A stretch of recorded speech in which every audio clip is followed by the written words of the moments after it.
The walls around Israel are growing as the country is now building a security barrier on its border with Syria. That's right after constructing a fence between itself and Egypt. Israel says it wants to safeguard its citizens from the fallout from the ongoing deadly Syrian conflict. Let's now talk to Jamal Jumar from the Stop the Wall movement, which is seeking to unite communities affected by Israel's barriers. I believe we have a slight delay with our communication here, so we'll do our best here.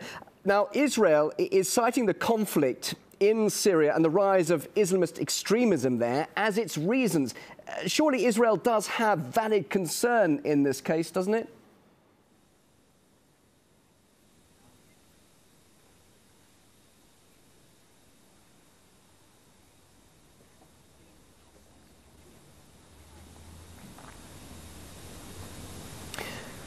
What I think that Israel has to recalculate what they are doing in the Middle East. Israel dealing with the Middle East as a dominating power, and they try all the time to build walls around themselves, claiming that the people is hating them and they are targeting them. Israel has been harmed the whole region and the area around Israel. They are building the wall around the Palestinian areas. They claim that it's for security, but at its end that one of the worst apartheid systems and ghettos around the Palestinian people that locked Palestinians in 40% of their land. They build wall around Gaza and they turn Gaza into a jail, the biggest prison in the world. And we know how they devastate the situation in Gaza. They are still occupying Syria and they are building now a wall on the occupied land. So they want to keep this land and to keep themselves as occupiers. It's not the solution that you keep building walls. You need to do peace with the region. You have to retain back the right to the people. In Syria and in the Arab world around here, there is 6 million Palestinian refugees that Israel is responsible over their catastrophe. They have to solve the problem of the refugees. They have to give them the right to get back to their homeland that has been taken from them. Israel can't build its future on the expense of the people of the region, and at the end building walls to protect themselves. Walls is not going to protect the Israelis. Peoples have rights, and they will keep claiming their rights.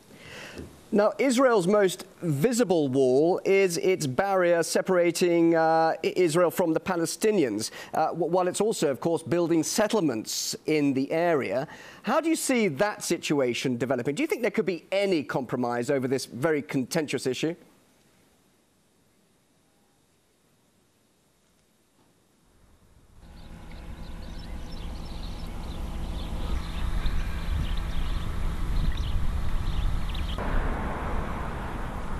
You see how they are escalating even building the settlements in the West Bank, and they're building it in a way that to control the Palestinian people, in order to sustain and to reinforce the blocks of the settlements that they want to annex to Israel by the wall.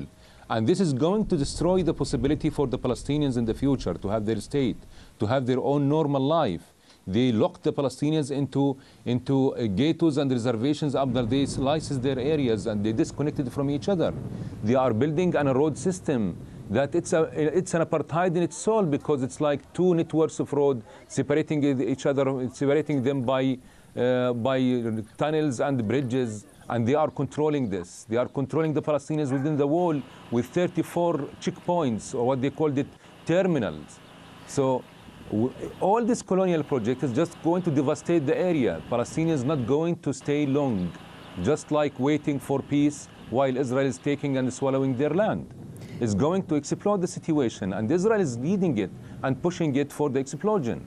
We witnessing the settlers is attacking the Palestinians every day in many villages. There's north of the Jordan Valley is evacuated now by the Israelis. There is a severe attack on the people on the south of Hebron. Settlers is attacking the people in the middle areas. So they are launching war on the Palestinian people, and they want the walls at the end to bring peace to them.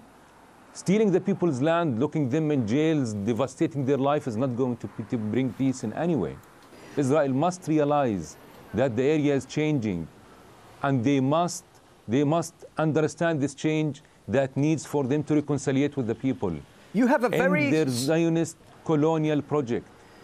You Deal with the clearly have people eye to eye, a and strong message. Don't consider yourself as part of Europe, where you want to isolate yourself and lock yourself within the walls from the region. You can't do that.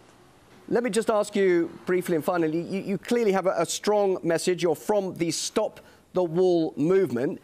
Do you really think that your group will have a successful outcome and an impact, and we'll see these walls come down eventually, or will they be there to stay?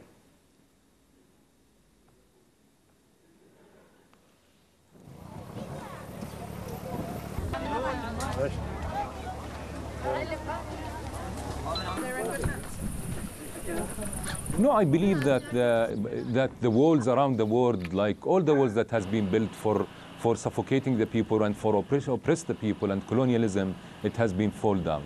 Why the Israeli wall will stay? It's a wall of oppression. It's a wall of segregation. It's a wall of stealing the land of the people. That's why this wall won't survive. The people will keep standing and keep resisting this wall, and it will fall. Israel, by this wall, creating an apartheid system. The apartheid system has been failed in the 20th century by falling the South African apartheid regime. Why the system that Israel is creating is going to survive?